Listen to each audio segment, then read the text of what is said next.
Ladies and gentlemen, we are in the Great Hall of the Institute of Technology in Zurich, Switzerland. As you have already read in the newspapers, a most amazing discovery has been made in this most peaceful of countries.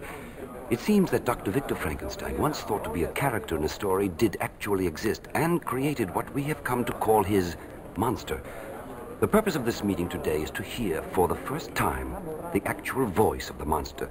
Strange as it may seem, Dr. Frankenstein made crude recordings of the monster's voice. The machine had to be rebuilt from Frankenstein's plans under the direction of Dr. Heinrich Erroneous, the famed electronics engineer and dean of the university here. Many of the scientists who have come today are convinced that this is a hoax, but are here only because of the reputation of Dr. Erroneous. The machine stands before us on the stage. It's a huge thing looking something like a bad dream out of a science fiction story. Two speakers are on either side of it. The recordings themselves are now being brought in. They look like oversized tape reels. A technician is now placing one on the machine. Dr. Erroneous signals for silence. The lights are going down. The red indicator light on the machine has just gone on. And we are about to hear Frankenstein's monster speak for the first time.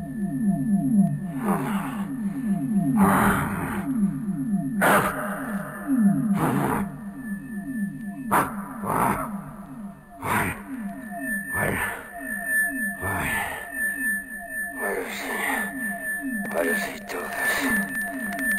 What is it that he has on his... What is that he has on my head? Why must he hurt me?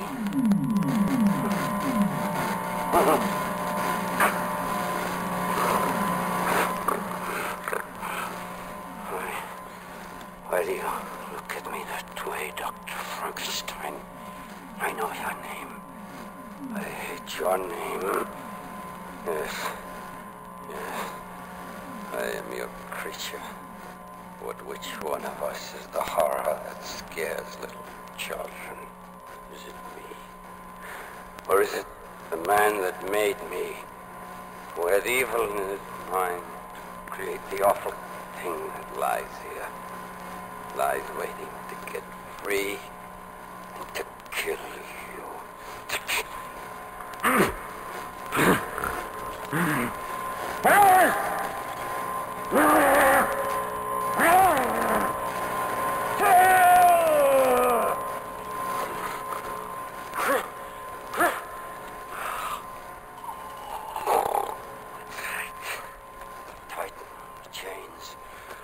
Pull the straps and other knots. It'll do no good. I have time. All the time I need to put an end to you.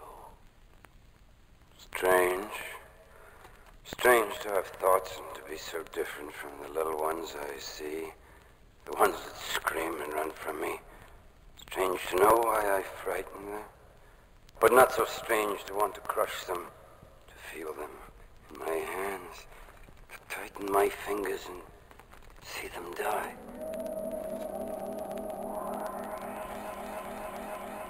What is there about remembering? Can the little ones, the humans, remember the night they came into the world? The monster can. There was darkness, all black, cold. He make me from? From what grave did I come? From what evil mixture was I compounded? In me the dead past of murderers comes to life. I have the strength of many men. I have to find him. I have to see the one that gave me life.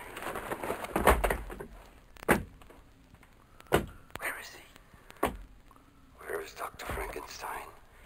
There's no place to hide, Dr. Frankenstein. No door to keep you from me. Not in here, Dr. Frankenstein.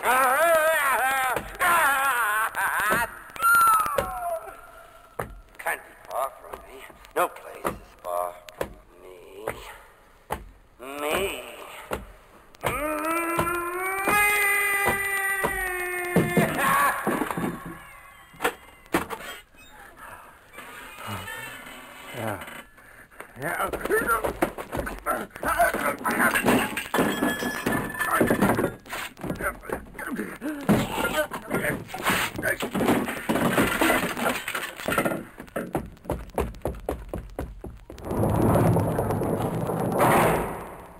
Safe for now, Dr. Frankenstein. But I will come for you. I am Dr. Frankenstein, your master. I have but one purpose: to end your life. Escape if you can, Dr. Frankenstein!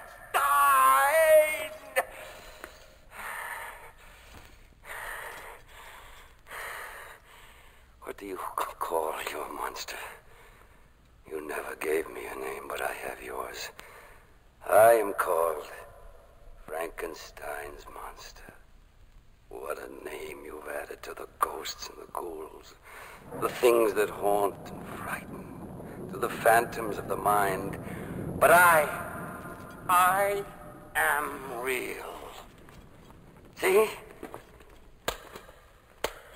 See? It hurts. I feel. I live.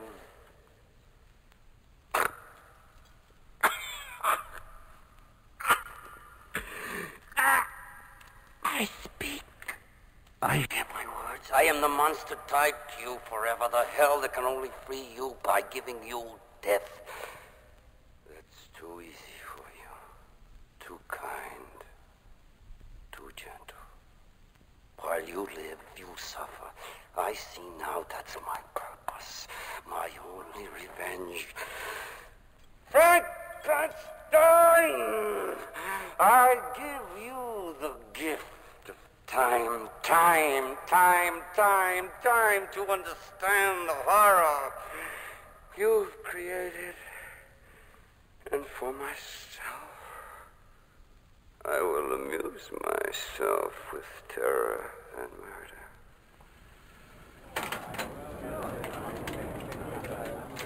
That ends the first of what I can only call the tape recordings of the monster's voice.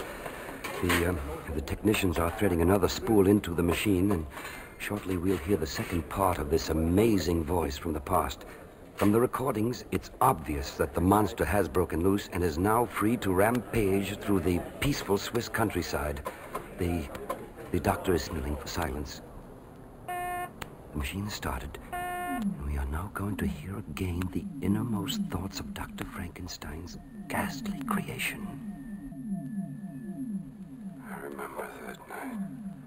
I left your house, Frankenstein, and fear walked in front of me to frighten mindless beasts.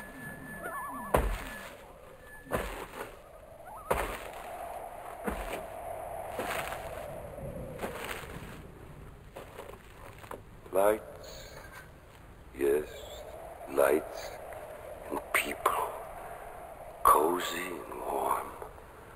A family, yes, together, warm and loving, touching, mother, father, child, touching, but not for me. Shall I wait until they sleep? Or is the horror twice as horrible when it comes out of nowhere?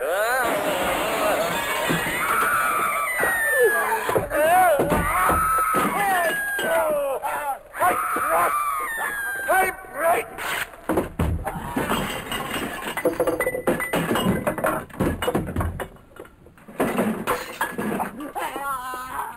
No man can stop me!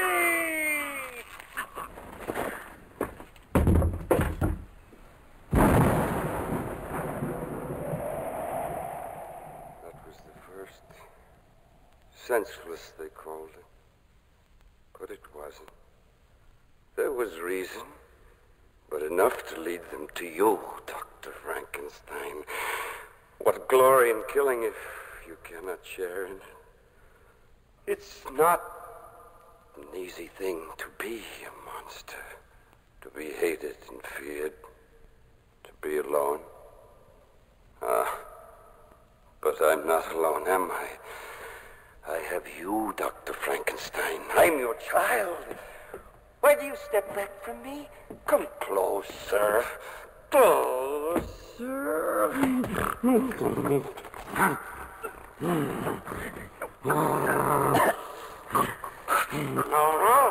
No. Too easy to tear you, to crush you, to trap you into the stone floor. Not good enough for you. Too quick, too simple. You must live as I live alone. Hated and hating. That's punishment. You tried to stop me, remember? So little faith in your own creation. But I stopped you. Did it hurt? Did you feel pain? I picked you up. Remember what power I felt to have your life in my hands. For a moment, I was your judge, your jury, your executioner. But no, I didn't condemn you, not then. If you died, what would I have to live for? What a weak, helpless thing you are. I saw you lying there, eyes half closed, making believe you were unconscious.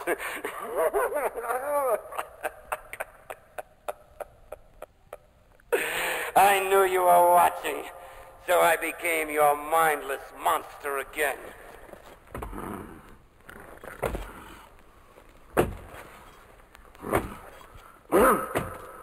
With no purpose but to kill. But I had a plan. Oh, yes. You were going to be alone as I was alone. And when I finished, there will only be the two of us. And then, Dr. Frankenstein, I'll follow you to the end of the earth. And when I have you...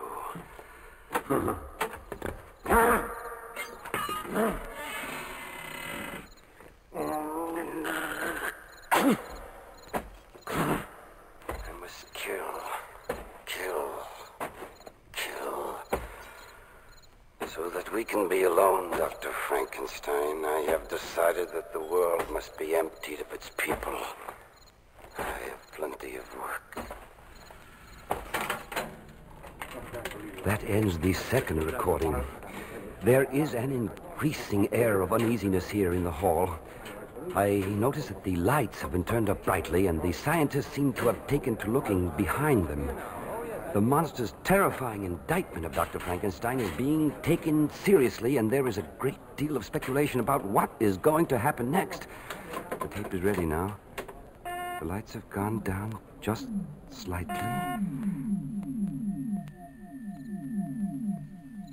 must kill.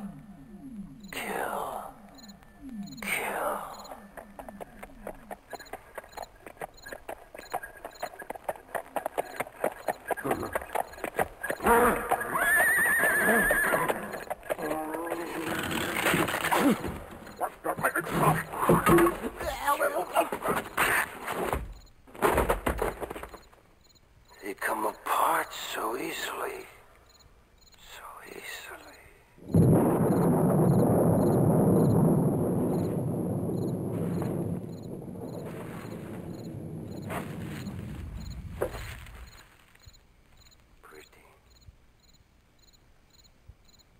What if I asked her if I could come in, be warm, to talk, to have a friend?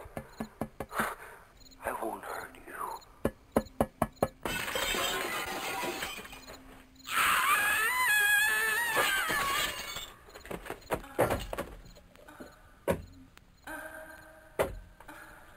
I hold out my hands to her. I speak to her, but she doesn't hear what I'm saying. My voice...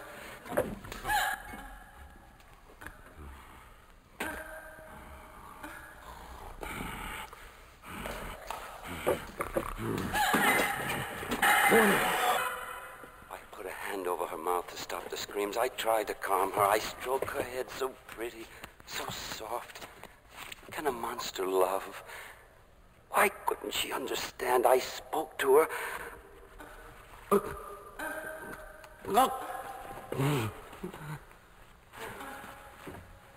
told her how I felt.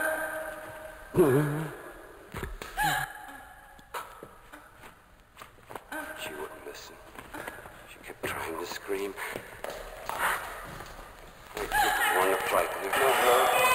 She tried to get away. I couldn't help it.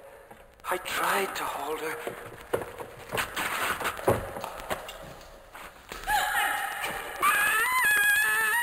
The life went out of her. I'm a monster. Yes. But I wanted to undo what I had done. I want to see her moving and breathing again. And in this whole world, there was one man who could help me. You, Dr. Frankenstein. I was willing to give up all thoughts of revenge if you could bring her back to life. I carried her back to you. I prayed that nothing would happen to you.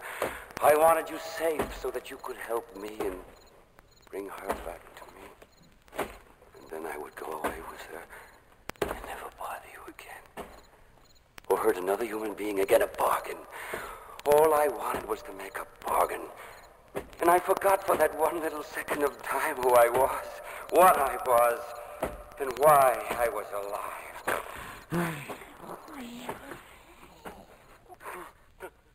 But you didn't let me forget. I came back.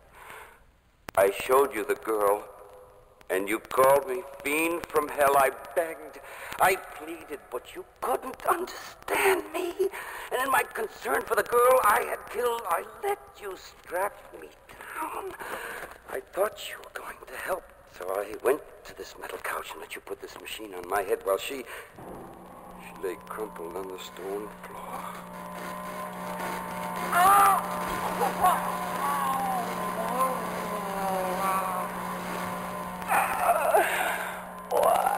Why do you hurt me this way? What is this thing on my head? Kill me now, Frankenstein, or I'll kill you.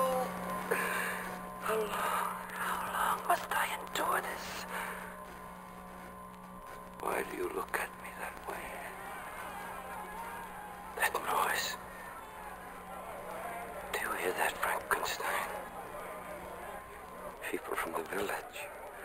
They come to find me, to destroy the monster.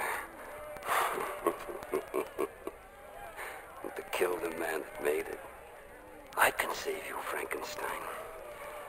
Let me loose, and they won't hurt you. That's reserved for me. Let me up. What's that? Smell that? Untidy. They're burning the house. Let me go, Frankenstein. The fire! Come back! No! No! Not alone! Come back!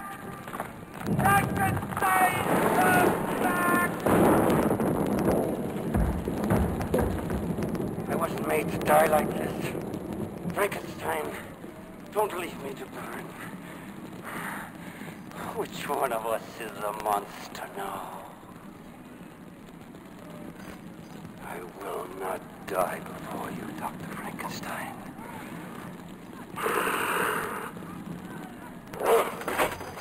You made me too strong for chains. I think I died in the fire. Let Dr. Frankenstein think he's rid of me. There's no place to hide from me. I'm your monster, and I'm coming for you. No matter where, no matter when. Change your name. Change your face. But I'll find you.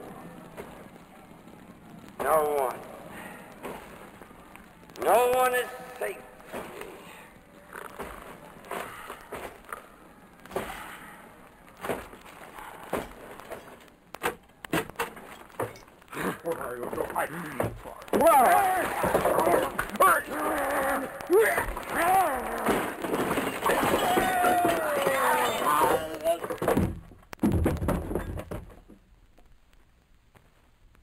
Which Which one?